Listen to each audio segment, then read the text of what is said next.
Hello दोस्तों, स्वागत है आपका सीयूईटी सीरीज में मेरे यूट्यूब चैनल पर। मेरा नाम है अर्जुन और आज की वीडियो काफ़ी ज़्यादा आप लोगों के लिए हेल्पफुल रहने वाली है, क्योंकि आज हम डिस्कस करेंगे अपना पार्टनरशिप किताब का चैप्टर नंबर 3 यानी कि admission of a partner chapter के सारे कॉन्सेप्ट्स मैं आज आपको रिवाइज कराने वाला हूँ, जो आपके सीयूईटी के एग्जाम के लिए इंपॉर्टेंट रहने वाले हैं। तो वीडियो को लास्ट तक जरूर देखना। चलिए फिर जल्दी से बिना किसी देरी के स्टार्ट करते हैं।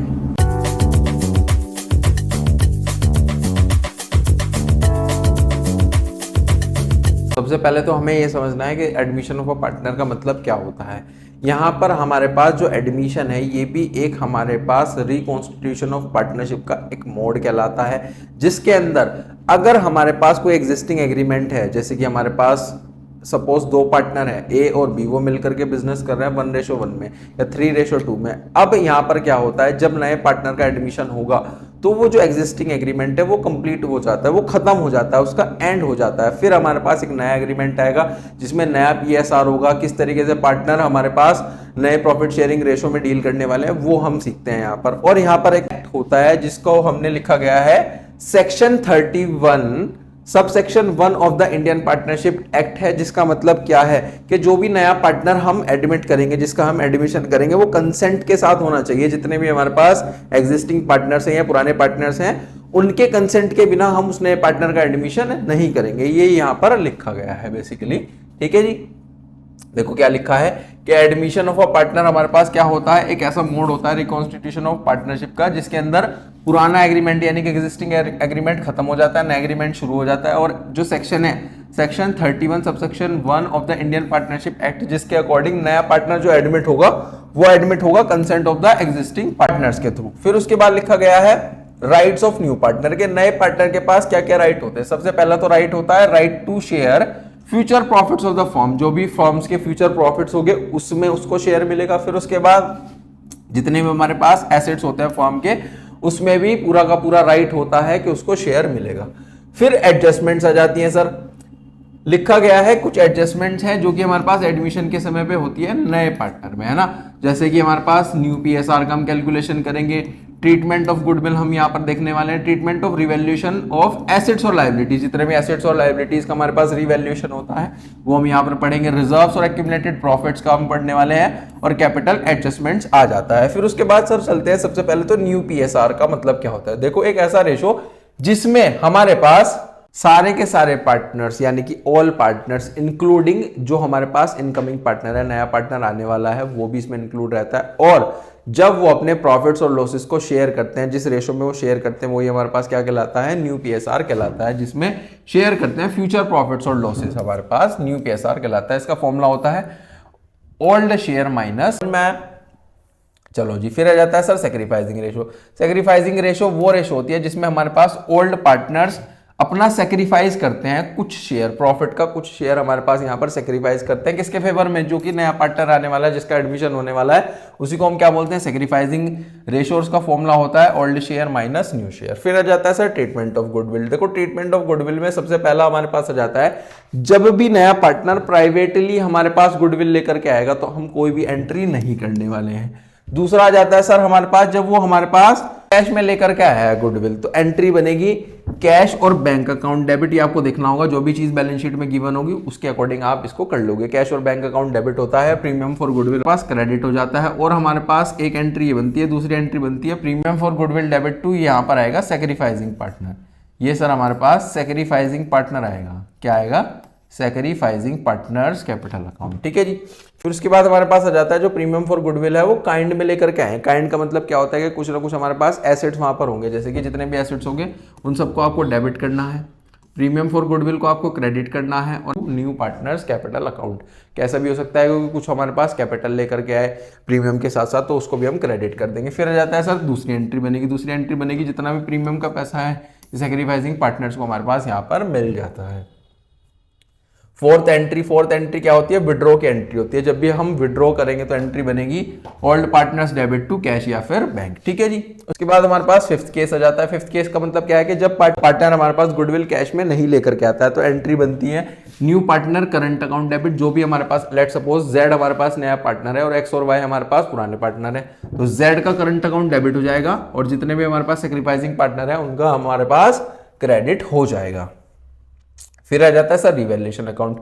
रिवैल्यूएशन अकाउंट बेसिकली हमारे पास एक ऐसा अकाउंट होता है कि हमारे पास जितनी भी एसेट्स हैं, जितनी भी लाइबिलिटीज हैं, जब उनकी रीवैल्यू होती है, लेट सपोज अगर हमने कोई भी एसेट हमने परचेज करा था, लेट सपोज हमने फर्नीचर परचेज करा था 1 लाख रुपीज़ का। अब जरूरी तो नहीं है ना कि वो 1 साल बाद या जब हमारे पास एडमिशन होगा नए पार्टनर का तो वो फर्नीचर 1 लाख का ही रहने वाला है। उस फर्नीचर की वैल्यू हो सकता है कुछ ना कुछ कम हो जाए, डेप्रिसिएशन लग जाए, तो जो वैल्यू कम हुई है उसी को हम क्या बोलते हैं, मार्केट वैल्यू। जो हमारे पास ओरिजिनल वैल्यू होती है वो बुक वैल्यू होती है, जो आज की तारीख में है वो मार्केट वैल्यू है। दोनों को हम कंपेयर करके देखते हैं कि हमें कितने का फायदा हो रहा है, कितने का नुकसान हो रहा है, और उस चीज को हम लिखते हैं रिवैल्यूएशन अकाउंट में। ठीक है जी, लिखा गया है कि रिवैल्यूएशन आप करते हो यहाँ पर एसेट्स और लाइबिलिटीज का। ठीक है जी, उसको हम बोलते हैं रिवैल्यूएशन अकाउंट की मदद से करते हैं, और इसको हम profit and loss adjustment account भी बोलते हैं, और ये नॉमिनल नेचर का होता है।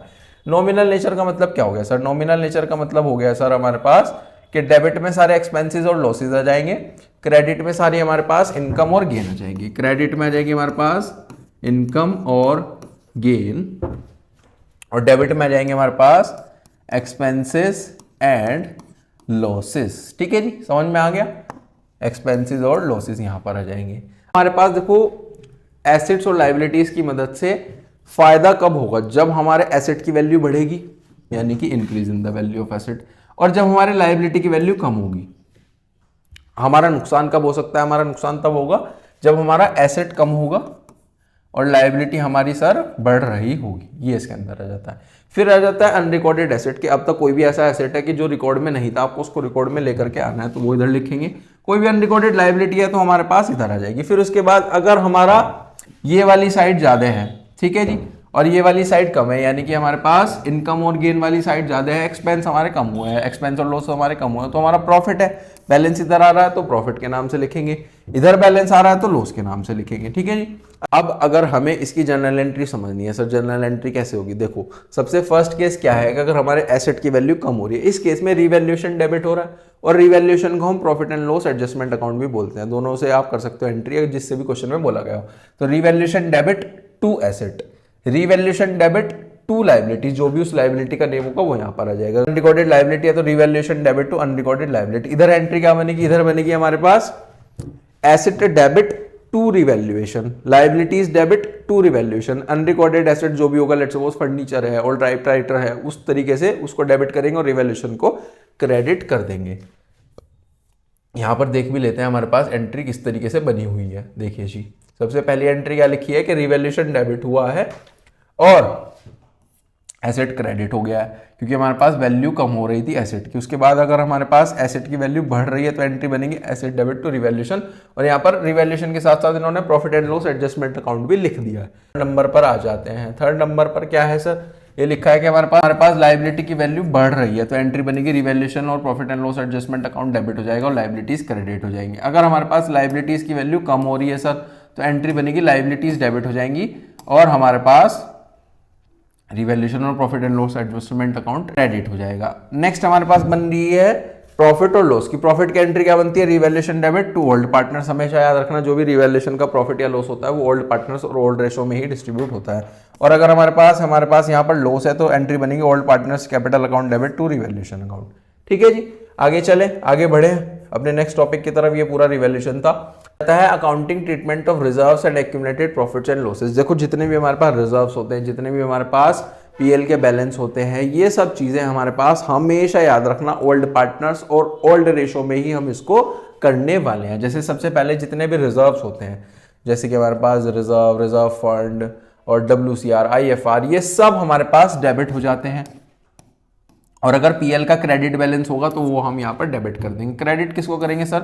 वो करेंगे हमेशा ओल्ड पार्टनर्स और ओल्ड रेशो में। जितने भी एक्यूमुलेटेड लॉसेज होते हैं वो हमारे पास यहाँ पर क्रेडिट हो जाते हैं। जैसे पीएल का डेबिट बैलेंस होगा उसको क्रेडिट कर दोगे। Preliminary expenses, advertisement, suspense account है, ये सब के सब चीजें हमारे पास यहाँ पर क्रेडिट हो जाएंगी और हमारे ओल्ड पार्टनर्स डेबिट हो जाएंगे। फिर आ जाता है सर हमारे पास WCR। देखो, WCR क्या होता है कि ये जो रिजर्व होता है ये बनाया जाता है हमारे पास बेसिकली जितने भी हमारे पास वर्कर्स हैं, जितने भी हमारे पास एम्प्लॉइज है, उनको कंपनसेट करने के लिए बेसिकली ये बनाया जाता है। फ्यूचर में हो सकता है हमें उन्हें कुछ पैसा देना पड़ जाए, कुछ हमें वो वर्कर स्ट्राइक पर चले जाएं, कुछ भी इस तरह की सिचुएशन आ जाए, तो हम एक रिजर्व बना करके चलते हैं जिससे हम वहां से कंपनसेट कर देंगे उन वर्कर्स को। सबसे पहला केस हमारे पास यहाँ बनता है कि अगर हमारे पास कोई भी क्लेम नहीं है, लेट सपोज मैं एग्जांपल के तौर पे बात कर रहा हूं कि हमारे पास ए और बी दो पार्टनर है 1:1 में, और उन्होंने यहां पर एक नए पार्टनर का एडमिशन करा है सी का 1/6 के लिए। तो अब हमारे पास जो रेशो है वो चेंज हो जाएगा, लेकिन जो रिजर्व है वो तो ओल्ड पार्टनर्स और ओल्ड रेशो में डिस्ट्रीब्यूट करेगा, तो यहां पर न्यू रेशो तो कैलकुलेट करने की नीड नहीं है।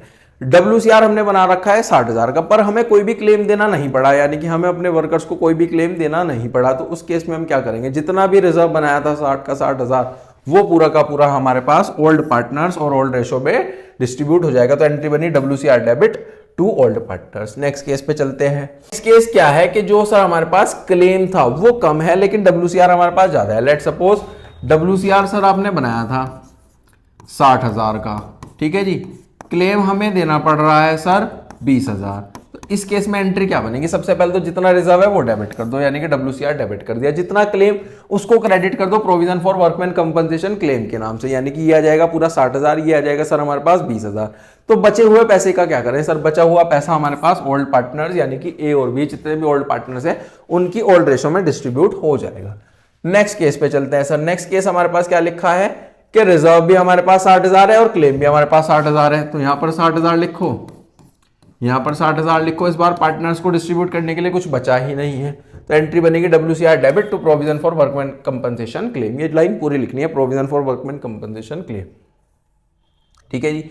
If the claim is more than the amount of WCR, अगर हमारे पास देखो WCR कम है, WCR लेट सपोज हमारे पास 60,000 है, पर क्लेम आपको देना पड़ गया सर 1,00,000, तो इस केस में क्या करोगे, जो भी 40,000 की कमी है वो कहां से पूरी करते हैं, वो पूरी करते हैं सर हमारे पास रिवैल्यूएशन अकाउंट से। और ये जो हमारे पास डेफिशिएंसी है, जो हमारे पास कमी है, ये बेसिकली पार्टनर्स लेकर के आते हैं। तो एंट्री बनेगी partners capital account debit to revaluation account 40,000 और 40,000। बताओ जी, इतना केस समझ में आया। फिर आ जाता है सर हमारे पास IFR। IFR बेसिकली हमारे पास एक ऐसा रिजर्व होता है जब देखो हम इन्वेस्टमेंट करते हैं, लेट सपोज हमने शेयर्स में इस तरह की चीजों में इन्वेस्टमेंट करी। अब जरूरी नहीं है कि अगर लेट सपोज आपने 1,00,000 रुपए इन्वेस्ट करे, वो 1,00,000 हमारे पास कुछ टाइम बाद वो 1,00,000 ही रहने वाले हैं, या तो वैल्यू बढ़ेगी या फिर वैल्यू कम होगी। देखो अब यहां पर एक चीज इंपॉर्टेंट ये है, जब आपने उसको इन्वेस्ट करा यानी कि वो ओरिजिनल वैल्यू पे था तो हम उसको बोलते हैं बुक वैल्यू। आज के समय में उसकी जितनी कीमत है, जितनी उसकी वैल्यू, उसको हम बोलते हैं मार्केट वैल्यू। दोनों वैल्यू को हम कंपेयर करके देखते हैं कि हमारा फायदा हो रहा है या फिर नुकसान हो रहा है। आपने 1,00,000 हमारे पास इन्वेस्ट करे, आज के समय में वो 80,000 हो गए, तो नुकसान कितने का हुआ, 20,000। अब इस नुकसान को हमारे पास यहां पर क्लियर करने के लिए हम यहां पर एक रिजर्व बनाते हैं जिसको हम बोलते हैं इन्वेस्टमेंट फ्लक्चुएशन रिजर्व। क्या ये चीज क्लियर है? पहला केस समझते हैं क्या है। पहला केस है कि कोई भी चेंज नहीं आया, बुक वैल्यू और मार्केट वैल्यू दोनों हमारे पास सेम है, तो इस केस में जितना भी रिजर्व बना हुआ है, लेट सपोज आपका 40,000 हमारे पास रिजर्व बना था, तो 40 का 40,000 पूरा का पूरा पार्टनर्स को मिल जाएगा। अगले केस में देखते हैं। अगले केस में क्या है कि मार्केट वैल्यू हमारे पास लेस देन है बुक वैल्यू से, मार्केट वैल्यू लेस देन है बुक वैल्यू से, यानी कि हमारे पास बुक वैल्यू ज्यादा है, तो इसका मतलब बुक वैल्यू हम ले लेते हैं, यहां पर बुक वैल्यू है सर 1,00,000 और मार्केट वैल्यू हो गई है सर 80,000। तो इस केस में क्या हम बात कर सकते हैं कि जो हमारे पास नुकसान हुआ है वो हमें 20,000 का हुआ है, तो जितना भी नुकसान हुआ है वो आप यहां पर लिख लो कि सर 20,000 का नुकसान हो गया है। रिजर्व हमारे पास बना हुआ था 40,000 का और बचा हुआ 20,000 पार्टनर्स में डिस्ट्रीब्यूट हो जाएगा, ए और बी में 1:1 में। आगे चलते हैं जी। आगे लिखा गया है कि हमारे पास जो IFR है वो इक्वल है, किसके इक्वल है, वो इक्वल है सर हमारे पास जितनी इन्वेस्टमेंट की वैल्यू है। तो जितना भी हमारे पास रिजर्व है, लेट सपोज 40,000 हमारे पास रिजर्व बना था, वो पूरा का पूरा इन्वेस्टमेंट के नाम से चला जाएगा। आगे चलते हैं सर, हमारे पास ज्यादा हो गया, IFR हमारे पास कम है और जो इन्वेस्टमेंट की वैल्यू है वो ज्यादा है। लेट सपोज आपने IFR तो 40,000 बनाया, लेकिन आपको इन्वेस्टमेंट का पैसा हमारे पास यहाँ पर देना पड़ गया, जो नुकसान हुआ है वो हो गया सर 60,000। तो 20,000 कहाँ से लेकर के आओगे, जैसे हमने WCR के केस में करा था, 20,000 हम रिवैल्यूएशन से लेकर के आएंगे और वही रिवैल्यूएशन में फिर पार्टनर लेकर के आएंगे, ठीक है जी। यही इसकी एंट्री बनती है। अगर हमारे पास ज्यादा हो गया पैसा, ऐसा भी तो हो सकता है ना कि आपने जो इन्वेस्टमेंट करी आपको फायदा हो गया, तो सबसे पहले तो जो रिजर्व बनाया था वो पार्टनर्स को मिलेगा। फिर उसके बाद देखो अगर हमारे पास कमी होती थी तो हम रिवैल्यूएशन अकाउंट का यूज करते थे। इस बार हमारे पास एक्सेस पैसा है तब भी हम रिवैल्यूएशन का ही यूज करेंगे, लेकिन फर्क इतना है कि तब रिवैल्यूएशन डेबिट होता था और जब हमारे पास फायदा हो तो रिवैल्यूएशन क्रेडिट हो जाता है, फिर वो पार्टनर्स को पैसा मिल जाएगा। एंट्री बनेगी revaluation to partners capital account. बताओ जी, ये चीज समझ में आई? चलो जी।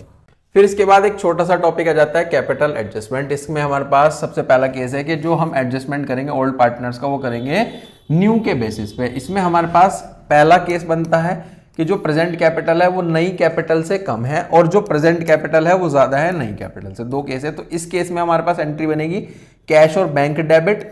जो भी हमारे पास कंसर्न पार्टनर होगा उसका हमारे पास करंट अकाउंट डेबिट हो जाएगा और क्रेडिट कर देंगे हम कंसर्न पार्टनर के कैपिटल अकाउंट को। अगली एंट्री पे चलते हैं। अगली एंट्री क्या होगी? जो भी हमारे पास कंसर्न पार्टनर है, किस केस में? जब प्रेजेंट कैपिटल ज्यादा है नई कैपिटल से, जो भी कंसर्न पार्टनर है उसको हम डेबिट करेंगे, दो को हम क्रेडिट कर देंगे, एक तो कैश और बैंक के बैलेंस को, और हमारे पास जो भी कंसर्न पार्टनर का करंट अकाउंट है उसको हम क्रेडिट कर देंगे। ठीक है जी। तो बेसिकली यहीं पे हमारा जो चैप्टर है वो कंप्लीट हो जाता है। Admission of a partner chapter के जितने भी कॉन्सेप्ट है जो आपके सीयूटी के एग्जाम के लिए इंपॉर्टेंट रहने वाले हैं। आई होप आपको बहुत अच्छे से समझ में आ गया होगा। और इस चैप्टर के काफी सारे हम इंपॉर्टेंट एमसीक्यूज जो कि सीयूटी लेवल के हैं, जो कि आपके सीयूटी एग्जाम में आने के प्रोबेबली हाईली चांसेस होते हैं, तो उनको हम डिस्कस करेंगे। नेक्स्ट वीडियो उसका रहने वाला है। आपको वो वीडियो बहुत अच्छे से ध्यान से समझना है, सारे एमसीक्यूज की अच्छे से प्रैक्टिस करनी है अगर आप सीयूटी के एग्जाम में अच्छे मार्क्स लेना चाहते हो और क्लियर करना चाहते हो अपना सीयूटी का एग्जाम। मिलते हैं नेक्स्ट वीडियो में। Till then, thank you.